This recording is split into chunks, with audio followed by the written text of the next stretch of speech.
Assalamualaikum warahmatullahi wabarakatuh. Kami dari kelompok 5 akan menjelaskan mengenai analisis yang telah kami lakukan, yaitu penerapan corporate entrepreneurship pada usaha yang telah kami pilih. Kami memilih usaha Bento Coffee. Profil dari usaha ini adalah Bento Coffee adalah bagian dari Bento Coffee Group, berdiri sejak tahun 2012 di Sleman, Yogyakarta, dan didirikan oleh Bapak Hairul Umam Bento. Produk utama dari Bento Coffee adalah minuman kopinya. Namun ada juga menu lain yang kopi ataupun snack. Bento Coffee juga menyediakan tempat yang nyaman disertai workspace, dan dalam 12 tahun terakhir Bento Coffee telah melakukan ekspansi pasar ke beberapa pulau di Indonesia dan telah membuka 70 cabang. Dan sekarang cabang yang di Mer yang telah kami analisis ini memiliki 15 karyawan dan dengan pembagian 4 divisi. Selanjutnya yaitu proyek inovasi yang terakhir kali ini dilakukan, yaitu Bento Coffee Mer Surabaya berkolaborasi dengan komunitas pemuda lingkar kritis mengadakan event diskusi publik bertema mengasah nalar kritis anak muda di era disrupsi informasi. Dan pembagiannya yaitu tim inovasi berasal penuh dari komunitas, sedangkan untuk staff ongoing itu berasal dari karyawan Bento Coffee. Berdasarkan analisis yang telah kami lakukan, kami memperoleh hasil yaitu pada poin pertama mengenai entrepreneur yang resilient. Bento Coffee menerapkan praktik pause dengan memberi kebebasan karyawan untuk menyampaikan kritik dan ide inovasinya. Karyawan didukung juga dengan jadwal kerja yang adil, bonus jika mencapai target, dan juga kebebasan memilih hari libur kecuali weekend. Baik, saya akan melanjutkan poin sebelumnya, yaitu ada poin B, pengorganisasian dalam tim entrepreneurship. Nah, untuk proyek inovasi, kolaborasi antara pihak luar dan juga untuk kopi, pastinya melibatkan semua divisi yang ada di Bento Kopi, kecuali manajer area dan juga supervisor. Tapi, jika proyek inovasi itu murni diadakan oleh Bento Kopi sendiri, pastinya selain melibatkan semua divisi yang ada pada Bento Kopi, juga melibatkan manajer area sebagai ketua pelaksana dan juga supervisor sebagai wakil ketua pelaksana.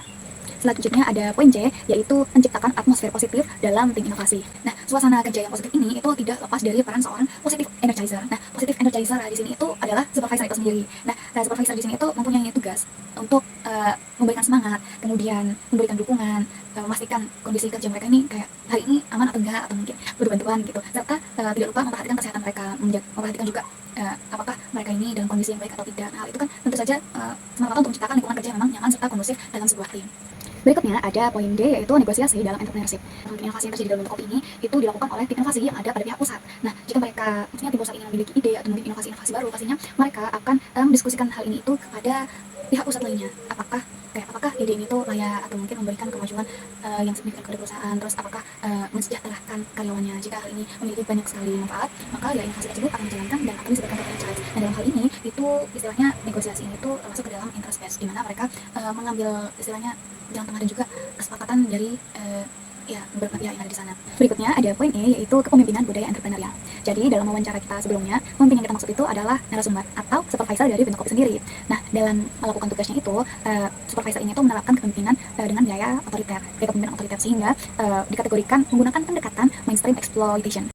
Mengenai isu etika, Bento Coffee hampir tidak menghadapi isu etika berkat lingkungan kerja yang positif.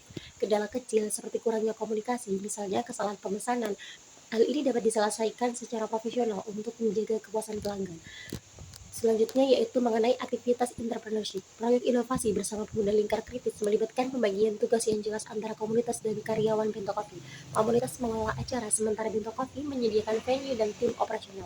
Dampaknya, Bento Coffee dikenal sebagai tempat berkumpul pemuda kritis, meningkatkan brand dan loyalitas pelanggan, serta memperluas jaringan komunitas. Hal ini dapat kami simpulkan bahwa kolaborasi ini memperkuat citra Bento Coffee sebagai ruang diskusi komunitas dan menunjukkan sinergi bisnis komunitas yang saling menguntungkan.